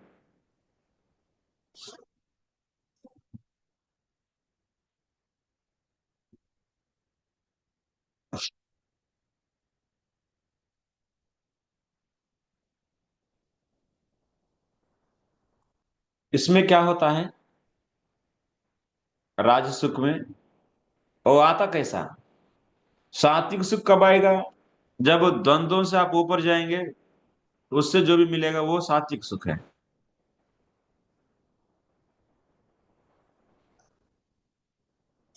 वो पहले कठिन लगता है, बाद में मीठा लगेगी। ये राजसिक सुख पहले बहुत सुंदर लगेगी, इंद्रियों को भोगने से आने वाला सुख राज सुख, इंद्रिय विषयों को भोगने से आने वाला सुख राज सुख, पहले अमृत जैसा लगता है लेकिन अंत में विष, जैसे कुजली जैसा, जब कुजलाते हैं तो अच्छा लगता है लेकिन बाद में खून निकल के बहुत दर्द होता है, वैसा है राजसिक सुख। नेक्स्ट, तामस का सुख, यदग्रे चानुबंधे च सुखम मोहनमात्मनः निद्रालस्य प्रमादोत्तम तत्तामसमुदाहृतम। बहुत आलस होकर जो करना चाहिए काम, वो काम छोड़कर बस आलस होकर सोने से जो भी सुख आएगा ना, वो सुख तामस सुख है। सोने से, आलसी बनने से जो भी सुख आता है वो तामस सुख। तथा जो सुख आत्म साक्षात्कार के प्रति अंधा है, जो प्रारंभ से लेकर अंत तक मोह कारक है, मान शुरुआत से लेकर लास्ट तक वो मोह में ही रह जाता है, मोह के कारण ये सुख आ रहा है। और जो निद्रा आलस तथा मोह से उत्पन्न होता है वही तामस कहलाता है। परपुट पढ़िए, जो व्यक्ति आलस्य तथा निद्रा में ही सुखी रहता है वह निश्चय ही तमोगुणी है। जिस व्यक्ति को इसका कोई अनुमान नहीं है कि किस प्रकार कर्म किया जाए, किस प्रकार नहीं, वह भी तमोगुणी है। माने कैसा, क्या उचित है क्या अनुचित है, उचित को अनुचित समझता है, अनुचित को उचित समझता है, केवल ना जानना ही नहीं और उल्टा भी समझता है, यही मोह है। रोने वाला चीज के लिए वो हंसता है, हंसने वाला चीज के लिए रोता रहता है। ये सुख, मोह में रहने से आने वाला सुख, इसको क्या बोलते हैं, तामसी। नेक्स्ट, न तदस्ति पृथिव्या, न तदस्ति पृथिव्यां वा दिवि देवेषु वा पुनः सत्वं प्रकृतिजैर्मुक्तं यदेभिः स्यात् त्रिभिर्गुणैः। इस लोक में, स्वर्गलोक में या देवताओं के मध्य में कोई भी ऐसा व्यक्ति विद्यमान नहीं है जो प्रकृति के तीनों गुणों से मुक्त है। माने ये 14 लोकों में जो भी रहते हैं वो सभी तीनों गुणों में ही रहने वाला है, माने तीनों गुणों की प्रभाव उसके ऊपर रहता है। यही बात, पूरा ब्रह्मांड में सबको ऊपर तीनों गुणों का प्रभाव होता है। ब्राह्मण क्षत्रिय विंशा शूद्राणाम च परंतपा कर्माणि प्रविभक्तानि स्वभावा प्रभवैर्गुणैः। अभी क्या है, ये पूरा लोगों को 4 प्रकार से डिवाइड किए हैं। ब्राह्मण, क्षत्रिय, वैश्य तथा शूद्रों में प्रकृति के गुणों के अनुसार उनके स्वभाव द्वारा उत्पन्न गुणों के द्वारा भेद किया जाता है। माने उनमें रहने वाली जो भी संस्कार है अनेक जन्मों में, उससे एक स्वभाव बनता है। उसी स्वभाव के अनुसार किसी को ब्राह्मण, किसी को क्षत्रिय, किसी को वैश्य, किसी को शूद्र के रूप में विभाजन करते हैं। तो अभी एक एक वर्ण का कर्म क्या है देखेंगे। शमोदमस्तपशौचम क्षांतिरार्जवमेव च ज्ञानम विज्ञानमास्तिक्यम ब्रह्म कर्म स्वभावजम। शांति, प्रियता, आत्म संयम, तपस्या, पवित्रता, सहिष्णुता, सत्यनिष्ठा, ज्ञान, विज्ञान तथा धार्मिकता, ये सारे स्वाभाविक गुण हैं जिसके द्वारा ब्राह्मण कर्म करते हैं। ब्राह्मण किसको बोलते हैं? जिनमें ये सभी गुण हैं। इंद्रियों को निग्रह करना, मन को निग्रह करना, शमः माने मन का निग्रह, दमः माने इंद्रिय निग्रह, तपस्या करना, शुचि शुभ्रता क्लीनलीनेस मेंटेन करना, सरल रहना, आर्जव माने सरल रहना, शांति से रहना, ऐसा व्यक्ति है ब्राह्मण है।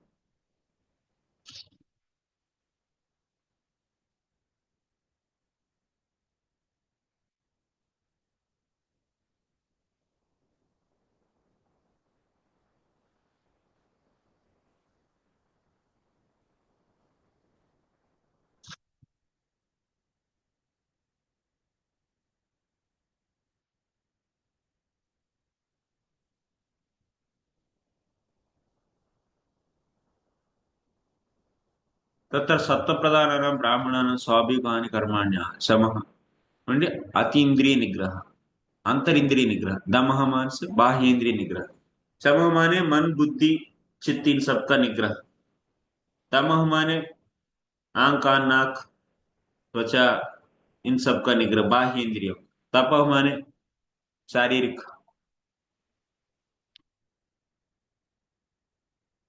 ओके, इस प्रकार जिनमें ये गुण है ब्राह्मण है। नेक्स्ट, शौर्यं तेजो धृतिर्दाक्ष्यं युद्धे चाप्यपलायनम् दानम ईश्वर भावश्च क्षात्रम कर्म स्वभावजम। माने क्षत्रिय कौन है? वीरता माने लड़ने की बहुत उत्सुक, डरता नहीं है, शक्ति, संकल्प, दक्षता, युद्ध में धैर्य, उदारता तथा नेतृत्व, ये क्षत्रियों के स्वाभाविक गुण हैं। क्षत्रिय में ये सब क्वालिटीज रहना है। नेक्स्ट, कृषि गोरक्ष वाणिज्यम वैश्य कर्म स्वभावजम परिचारात् परिचर्यात्मकम कर्म शूद्रस्यापि स्वभावजम। कृषि करना माने खेती करना, गोरक्षा तथा व्यापार वैश्यों के स्वाभाविक कर्म है, और शूद्रों का कर्म श्रम तथा अन्यों की सेवा करना। ओके, समझ में आ रहा है? बहुत सिंपल है टॉपिक्स।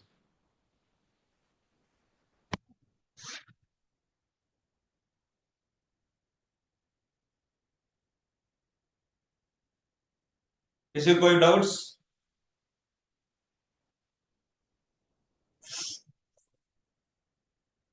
फ्लाइट में कैसे लग रहा है आपको? Yes. उत्तमा, हाउ इट इज? हाथ से दिखाओ, कोई जरूरत नहीं। Yes, yes, very good. कोई बड़ी टॉपिक नहीं है। जैसा कर्म तीन प्रकार का, कर्ता तीन प्रकार का, ज्ञान तीन प्रकार का, उसके बाद क्या पढ़े हम लोग? बुद्धि तीन प्रकार का, धृति तीन प्रकार का, संकल्प, और उसके बाद सुख तीन प्रकार का। अभी हम लोगों सभी लोगों को चार वर्णों में विभाजित किया है, उन वर्णों का क्या कर्म है। ये सभी किसके लिए काम आता है? जो व्यक्ति, जो कर्मी अभी ज्ञानियों की संग में आकर अभी आगे बढ़ना चाहते हैं, निष्काम कर्मयोग के प्रति रुचि उत्पन्न होना है, इसलिए उनको ये सभी जानना है। अभी तक कौन सा कर्म कर रहा है, कौन सा करता है, वो किस प्रकार करता है, कौन सा ज्ञान उनके पास है, उनका बुद्धि राजस है, ये सभी तामस है, ये सभी जानेगा तब तो वो निष्काम करने को अच्छा से करेगा। और कुछ नहीं इसमें बड़ी बात।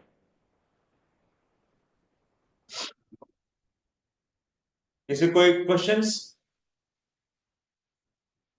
कल तो आपका क्लास फिनिश, भक्ति Shastri is over, will be over किसी भी हालत में।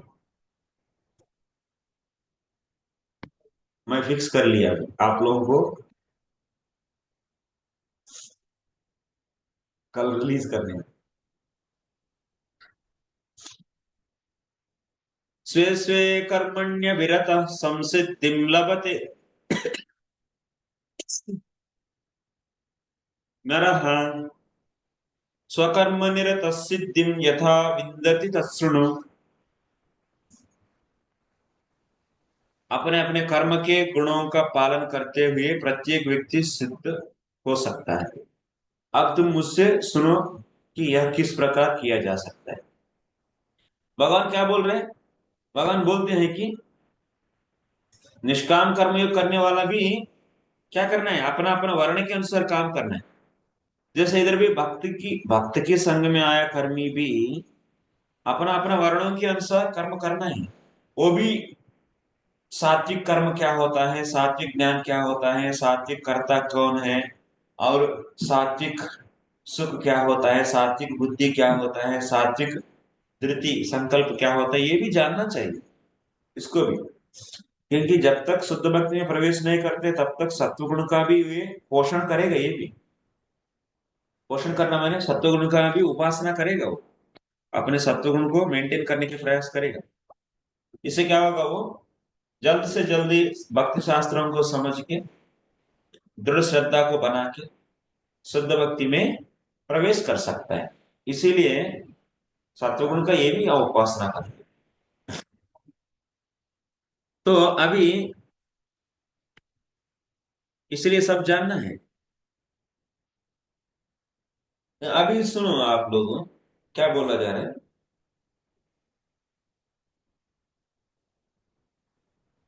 ये लेकिन खास करके ये मैंडेटरी किसके लिए, ये मैंडेटरी है लेफ्ट साइड वाले के। तो ये व्यक्ति अभी अपना अपना धर्म के अनुसार ब्राह्मण क्षत्रिय वैश्य शूद्र वो कर्म करते भी, वो करते हुए भी वो सिद्ध हो सकता है। कैसा करना है वो अभी बोला जा रहा है। कैसा करेंगे, वही निष्काम कर्म है, वो दोबारा बोलेंगे। जब भी धर्म करते हैं अपना कर्म मैंने ब्राह्मण अपना धर्म क्षत्रिय, उस समय उसकी फल के प्रति आसक्ति नहीं रहना चाहिए। उसमें करते समय आने वाला सुख दुखों को सहन करना है, इसीलिए सहन करना ही, लेकिन कर्म को नहीं छोड़ना है। और जो भी फल आएगा वो भगवान को ही समर्पित करना है। यही बोलेंगे दोबारा, और क्या बोलेंगे, जो पहले बोले हैं वही बोलो। देखिए सुनिए। यतः प्रवृत्तिर्भूतानां येन सर्वमिदं ततं स्वकर्मणा तमभ्यच्य सिद्धिं विन्दति मानवः। माने जो भी सभी प्राणियां का उद्गम है और सर्वव्यापी है, उस भगवान की उपासना करके मनुष्य अपना कर्म करते हुए पूर्णता प्राप्त कर सकता है। माने कर्म छोड़ने की जरूरत नहीं, कर्मी तुरंत कर्म नहीं छोड़ना है। ब्रह्म को प्राप्त करना है करके अभी कर्म छोड़ के केवल मैं ब्रह्मचारी मुझे ब्रह्मचारी करके चिल्लाने से नहीं तो चीखने से ब्रह्म प्राप्ति नहीं होगा। कर्म करना ही है। कैसा करना है, कैसा कर्म करके ये परम सिद्धि को प्राप्त करना है अभी बोला जा रहा है नेक्स्ट श्लोक में। श्रेयान स्वधर्मो विगुण परधर्मात् स्वनुष्ठितात् स्वभावनियतं कर्म कुर्वन्नाप्नोति किल्बिषम्। ये जो है ना, ये ब्राह्मण क्षत्रिय वैश्य शूद्र अपना धर्म को कभी नहीं छोड़ना है। अभी इस कर्म से इस धर्म में अपना जो भी कर्म है उसको जरूर करना ही है। नहीं इससे सुख आ रहा है, अभी अभी दुख आ रहा है, इसको छोड़ दूंगा। अभी एग्जाम्पल क्षत्रिय राज अर्जुन क्षत्रिय है, अभी मारने से दुख आएगा, अभी तो मैं ये काम छोड़ दूंगा, अभी मैं ब्राह्मण बन जाऊंगा। ब्राह्मण के धर्म के अनुसार हिंसा तो नहीं है, मना किया गया, युद्ध नहीं करना है उसको। जैसे द्रोणाचार्य युद्ध नहीं करना चाहिए लेकिन किया, वो तो गलत किए होते। तो ब्राह्मण का धर्म है युद्ध नहीं करना है। युद्ध सिखा सकते लेकिन युद्ध तो नहीं करना किसी पक्ष लेकर। तो अभी अर्जुन भी मैं अभी से ब्राह्मण हूं ऐसा डिक्लेयर करके दूसरों की ब्राह्मणों की धर्म कर सकते हैं क्या? नहीं, ऐसा नहीं करना चाहिए। क्षत्रिय को क्षत्रिय ही करना है, क्षत्रिय धर्म ही पालन करना है। नहीं तो क्या होगा, स्वनुष्ठिता परधर्मात् श्रेयो स्वधर्म। अच्छा से किया गया परधर्म से भी अपना खुद का उसमें दोष दिखने से भी उसी को करना चाहिए। जैसा अर्जुन क्षत्रिय है, अभी मार रहे हैं, हिंसा दिख रहे हैं, दिखने में हिंसा अभी एक दोष की जैसा दिख रहा है, लेकिन फिर भी हिंसा नहीं छोड़ना है, क्षत्रिय करना ही है। तब क्या होगा? तब अंतःकरण की शुद्धि होगा।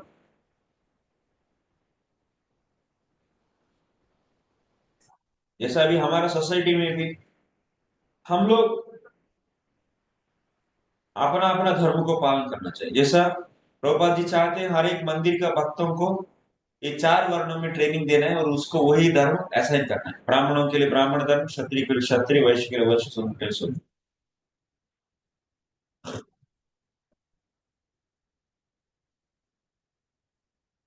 तब तो क्या होगा? क्षत्रिय मैंने अभी हम अपना टेम्पल में भी ये सभी सिखाना है। क्षत्रियों के लिए भी फाइटिंग करना सिखाएंगे। जैसे कोई भी हमला करके आएंगे हमारे ऊपर तो उसको काट के फेंक देंगे ये लोग। ऐसा नहीं है कि हम लोग भक्त हैं तो हमको कोई हिंसा नहीं करना है, ऐसा नहीं होता। जब तक आप शुद्ध भक्ति के स्तर पर नहीं पहुंच गए हैं ना,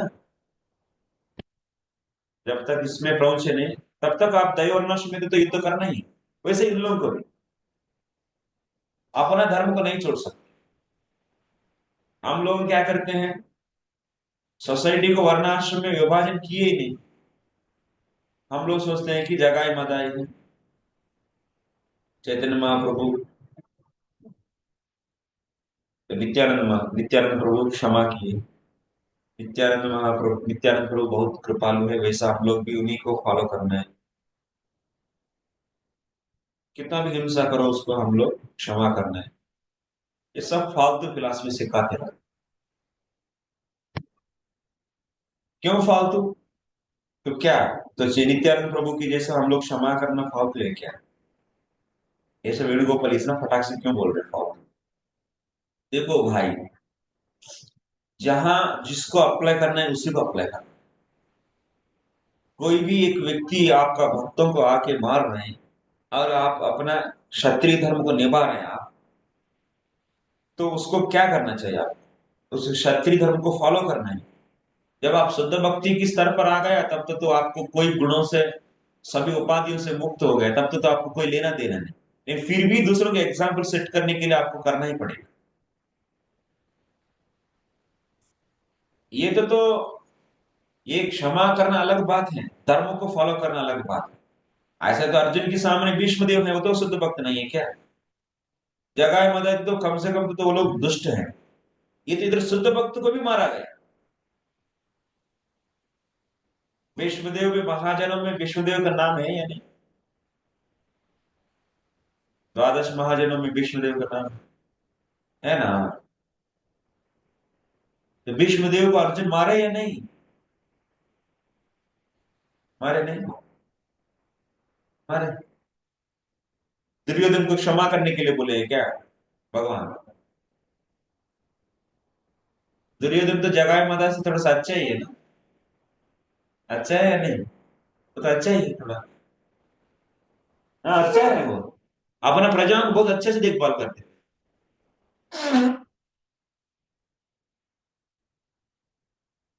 लेकिन वो असूया है, द्वेष है पांडवों के प्रति, लेकिन वो अपना काम करते थे। ऐसा नहीं कि एकदम बेवकूफ है वो। और भगवान को बुला के पार्टी भी देना चाहते थे। जगह मत है, कौन सा पार्टी दी है बोलिए? कुछ नहीं। क्या मत है? पार्टी दिए क्या वो लोग पहले? नहीं प्रभु जी, जगाई मधाई के बारे में बोलते हैं वो कितने भी पाप किए हैं लेकिन वैष्णव अपराध नहीं किए। दुर्योधन तो सुबह से शाम तक वैष्णव अपराध ही कर रहा था ना। तो भीष्म देव कौन सा वैष्णव अपराध? ना वो नहीं किए, तब दुर्योधन की बात है। तो इधर बात ये है कि आप कैसे समझेंगे अपना स्क्रिप्चर्स को? समझने के लिए हम लोग को गुरु चाहिए। अपना मनमानी ढंग से समझ के मनमानी कंक्लूजन नहीं निकालना है। तो इधर का विशेष बात यह है कि जब तक शुद्ध भक्ति के स्तर पर नहीं है तब तक पूरा समाज अपना अपना वर्ण और आश्रम के अनुसार वर्णाश्रम धर्म के नियमों को फॉलो करना ही करना।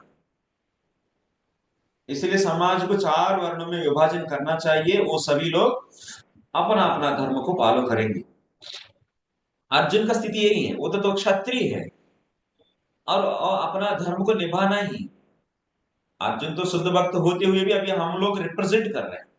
शुद्ध भक्त किसको कहते हैं? जो भगवान को पूर्ण शरणागत हैं और शुद्ध भक्त में कृपा प्राप्त किए हैं, भगवान का पूर्ण शरणागत व्यक्ति है और समस्तों को धर्मों को छोड़ दिया।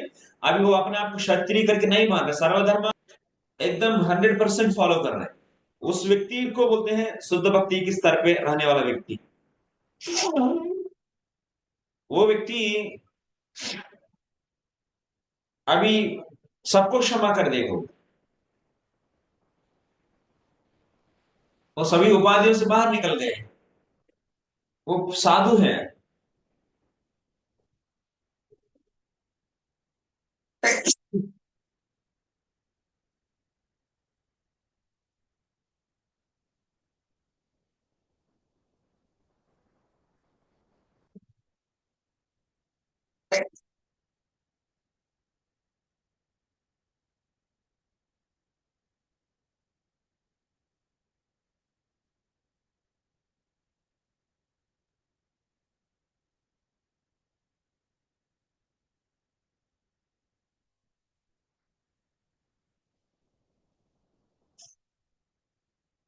इंपॉर्टेंट टॉपिक है, आप लोग सुनिए।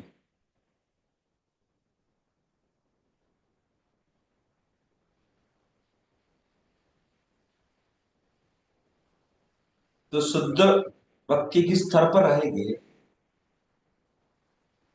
वो व्यक्ति सबको क्षमा करेंगे। लेकिन एक बात याद रखना है, शुद्ध भक्ति के स्तर में रहते हुए भी दूसरों को एग्जाम्पल सेट करने के लिए धर्म को फॉलो करेंगे। जो भी है उनका, क्षत्रिय तो क्षत्रिय धर्म, ब्राह्मण तो ब्राह्मण धर्म। क्यों? दूसरों की एग्जाम्पल सेट करने के। उनके मन में है क्षमा भाव, लेकिन क्षत्रिय होने नाते के लिए नाते उसका धर्म है युद्ध करना, इसलिए वो युद्ध करके दिखाते हैं। अर्जुन के प्रति, भीष्म के प्रति, अर्जुन के मन में भीष्म के प्रति बहुत प्रेम है, आदर भाव है। एक वैष्णव होने की कारण उनके प्रति भी बहुत सम्मान भाव है। लेकिन फिर भी अभी दोनों क्षत्रिय हैं, युद्ध करना ही इसलिए कर रहे हैं, अपना धर्म को निभा रहे हैं। ये एक्सटर्नल है, लेकिन इंटरनल कॉन्शियसनेस अर्जुन का दिव्य कॉन्शियसनेस ही है। शुद्ध भक्ति जैसा कॉन्शियसनेस रहता है वैसे ही रहता है, उसमें कोई कलमश नहीं, कोई असूया द्वेष कुछ तो है। भीष्म के प्रति बहुत सम्मानता है, सम्मान भाव। लेकिन अभी अपना धर्म को भी फॉलो करना है। अभी नहीं तो सभी सोसाइटी भी ऐसे करेगा, भक्ति की बहाना बना के। वो लोग सच में भक्त नहीं है, लेकिन भक्ति की बहाना बना के सब लोग अपना धर्म को छोड़ के चले जाएंगे। तब तो क्या होगा? पूरा समाज अस्त व्यस्त हो जाएगा। इसीलिए हर एक व्यक्ति को अपना धर्म को निभाना ही है, भले वो भक्त भी हो। पहले विभाजन करना चाहिए वर्ण और आश्रमों के रूप में, और उसके बाद हर एक व्यक्ति अपना अपना धर्म को निभाना भी चाहिए। इसीलिए उसमें भले कोई भी हो सामने, सुख दुखों को भी मायने रखते हुए पालना करना ही पड़ेगा। इसलिए निष्काम कर्मयोग में भी तभी सोसाइटी लिफ्ट हो जाएगा। ऐसा कर्म करके जब फल को भगवान को त्याग बुद्धि से समर्पित करेंगे तो वही निष्काम कर्मयोग होगा। प्रेम से समर्पित करेंगे तो भक्ति योग हो जाएगा। और जब हृदय शुद्धि हो गया, अंतःकरण की शुद्धि हो गया, तब जाकर वो कर्म को भी छोड़कर शुद्ध भक्ति में प्रवेश करते हैं, ज्ञान में प्रवेश करते हैं, तो वो तो ज्ञान ही हो गया। और भगवान की पूर्ण शरणागत होकर भक्ति करेंगे होते तो शुद्ध भक्त हो गए। इस प्रकार रास्ता है, समझ रहे? तो आप लोग समझना चाहिए अर्जुन क्यों युद्ध किया, ये तो गलत किया, ऐसा उल्टा सीधा अर्थ निकालते हैं। लेकिन विषय समझना चाहिए, वो तो क्षत्रिय के स्तर पर युद्ध कर रहे हैं। ऐसा नहीं कि एक शुद्ध भक्त और एक शुद्ध भक्त को लड़ रहे, ये स्तर नहीं है उनके बीच में। मैं एक भक्त हूं और एक भक्त से लड़ रहा है, ये भावना से नहीं। मैं एक क्षत्रिय हूं, वो क्षत्रिय है, इसी भावना से लड़ रहा है। उन लोगों की भावनाओं केवल शरीर तक ही है। लेकिन अर्जुन हर वक्त भीष्म को शुद्ध भक्त है करके ही देखते हैं। लेकिन बाह्य रूप से एक क्षत्रिय होने के कारण अपने आप को क्षत्रिय देख रहे हैं और सामने को भी क्षत्रिय देखकर उनसे युद्ध कर रहे हैं।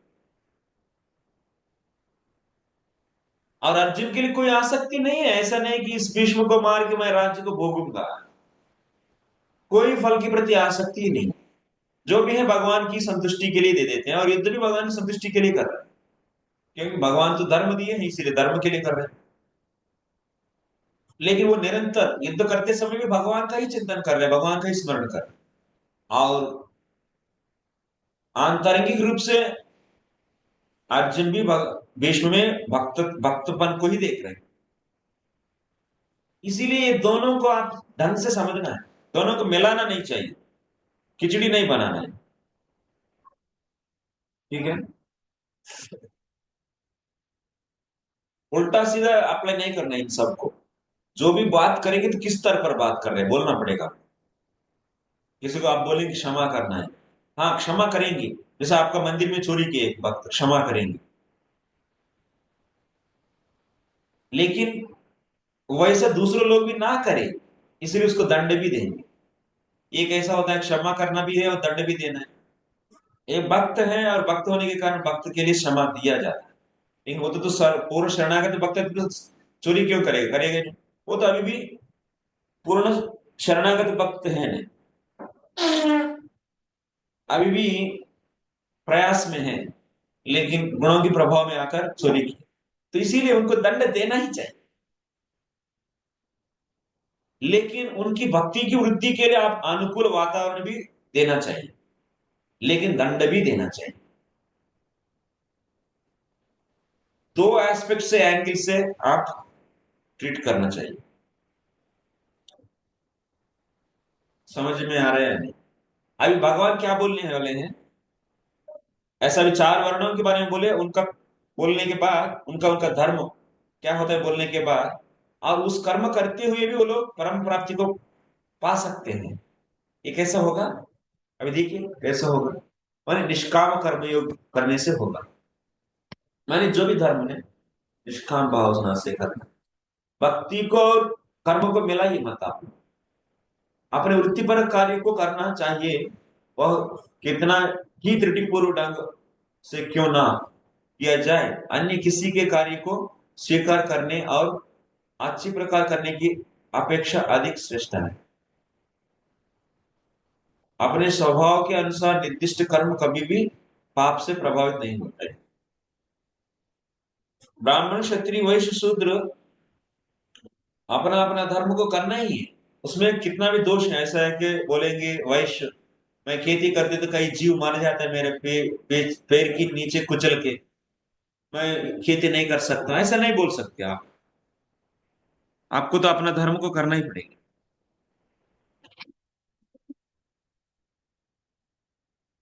उससे कोई दोष नहीं होता।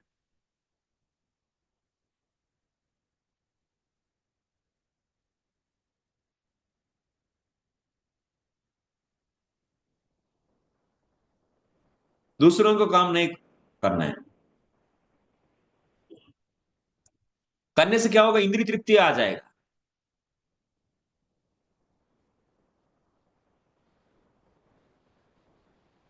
मनुष्य को चाहिए कि परमेश्वर को प्रसन्न करने के लिए कार्य करे। उदाहरणार्थ अर्जुन क्षत्रिय था, वह दूसरे पक्ष से युद्ध करने से बच रहा था। लेकिन यदि ऐसा युद्ध भगवान कृष्ण के लिए करना पड़े तो पतन से घबराने की आवश्यकता नहीं। धर्म तो भगवान ही दिया है, धर्म धर्म को फॉलो कर रहे हैं, मैंने भगवान के लिए कर रहे हैं आप। धर्म तो साक्षात भगवत प्रणीत हो। चार वर्णों का धर्म कौन बोले हैं, कौन दिए है, भगवान ही दिए ना। इसीलिए उसकी कर रहा है मैंने, आप भगवान के लिए ही कर रहे हैं, इस भावना से ही करना है आप। कभी कभी व्यापारी कहता है अरे मेरे ग्राहक भाई, मैं आपसे कोई लाभ नहीं ले रहा। लेकिन हमें समझना चाहिए कि व्यापारी बिना लाभ के जीवित नहीं रह सकता। अतएव यदि व्यापारी यह कहते हैं कि और कोई लाभ नहीं ले रहा है, तो इसे एक सरल झूठ समझना चाहिए। लेकिन व्यापारी को यह नहीं सोचना है कि चूंकि वो ऐसे कार्य में लगे हैं जिसे झूठ बोलना आवश्यक है, अतएव उसे इस व्यवसाय को त्याग कर ब्राह्मण की वृत्ति ग्रहण करनी चाहिए। नहीं, ऐसा नहीं छोड़ना चाहिए, नहीं ऐसा नहीं करना चाहिए। भले इसमें त्रुटि होती तो भी उसको ही करना ही है। लेकिन दूसरों को बहुत अच्छे से पालन करे दूसरों का धर्म, लेकिन फिर भी उसको स्वीकार नहीं करना है। ऐसा ही क्षत्रिय और बाकी। नेक्स्ट, सहजम कर्म कौन्तेय सदोषमपि न त्यजेत् सर्वारंभ ही दोषेण धूमेनाग्नि धूमेनाग्निरिवामृता रिवावृता। प्रत्येक उद्योग किसी न किसी दोष से आवृत होता ही, जिस प्रकार अग्नि धुएं से आवृत रहती है। अतएव हे कुंती पुत्र, मनुष्य को चाहिए कि स्वभाव से उत्पन्न कर्म को भले ही वह दोषपूर्ण क्यों ना हो, कभी त्यागना नहीं।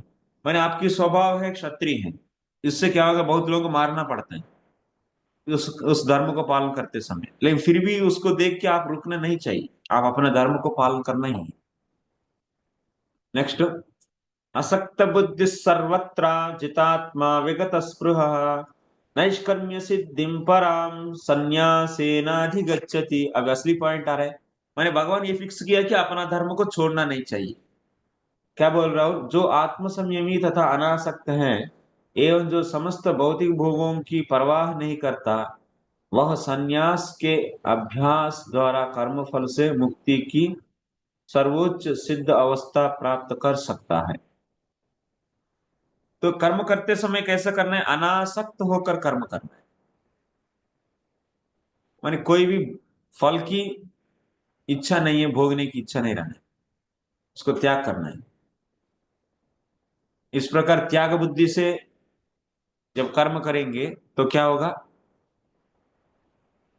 पराम अधिगच्छति, माने परम सिद्धि, माने मोक्ष को, ब्रह्म प्राप्ति को प्राप्त करेगा। सिद्धिम प्राप्तो यथा ब्रह्म तथाप्नोति निबोध में समासेनैव कौन्तेय निष्ठा ज्ञानस्य या परा। ये कुंती पुत्र, जिस तरह इस सिद्धि को प्राप्त हुआ व्यक्ति परम सिद्धावस्था अर्थात ब्रह्म को, माने ब्रह्म है ना, फल के प्रति बिना आसक्ति के कर्म करेंगे तो क्या है, ब्रह्म प्राप्ति होगा या नहीं, ये ब्रह्म प्राप्ति करेंगे। वही सेम बात बोल रहे हैं भगवान, जो अभी तक बोल चुके हैं, पहले 6 अध्याय में भी बोले हैं, वही बात अभी भी बोला जा रहा है। ब्रह्म को माने ब्रह्म तत्व को ब्रह्म प्राप्ति कर लेंगे, जो सर्वोच्च ज्ञान की अवस्था है प्राप्त करता है। उसका मैं संक्षेप में तुमसे वर्णन करूंगा, उसे तुम जानो। अभी ब्रह्म के बारे में बोलेंगे, कल देख लेंगे इसको 51 से। कितना श्लोक बचा है अभी,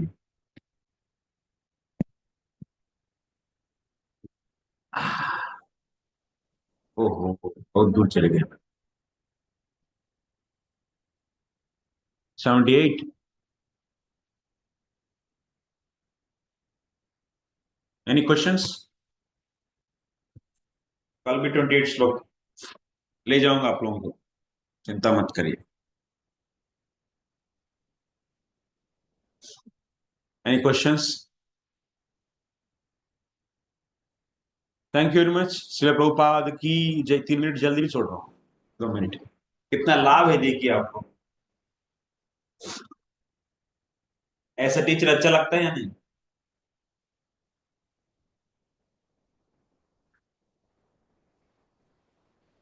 कोई प्रश्न है किसी को?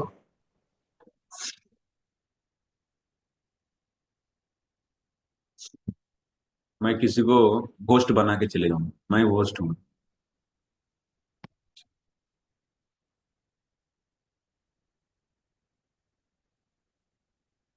Tata, I am leaving.